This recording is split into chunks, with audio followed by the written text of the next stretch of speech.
Okay, so excuse the dog hair all over me. Yeah.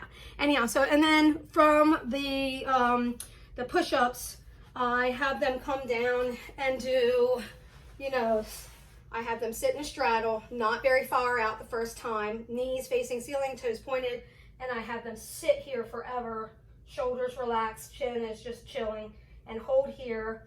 Then I have them take it up to second, take the left arm down, right arm over, so you're in that kind of fourth position, and then reach over, and then out to second, and switch other side, then back out to second, and then I have them widen a little bit when they're ready, and then reach forward and hold.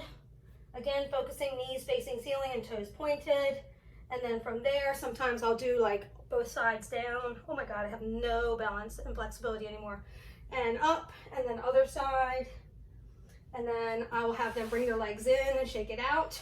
And then we come into, I call them, I don't know what this is called, butterfly, modified butterfly. Heels touching, but no bouncing. And then I tell them just hold here and lean over. Okay, and then slide it out and lean over it again. And then I take the right leg behind, so you're in that kind of, I don't know what this is called, double stag or double hook position from like cheerleading or palms. And then sometimes I'll do the left hand down and lean to the side, and this is probably a yoga thing. And then just to stretch out the quads a little bit, bring the heel to the rear, so you're just opening and closing. And if they say, I can't feel that, tell them to move the leg back some and then try it again, because they will definitely feel that.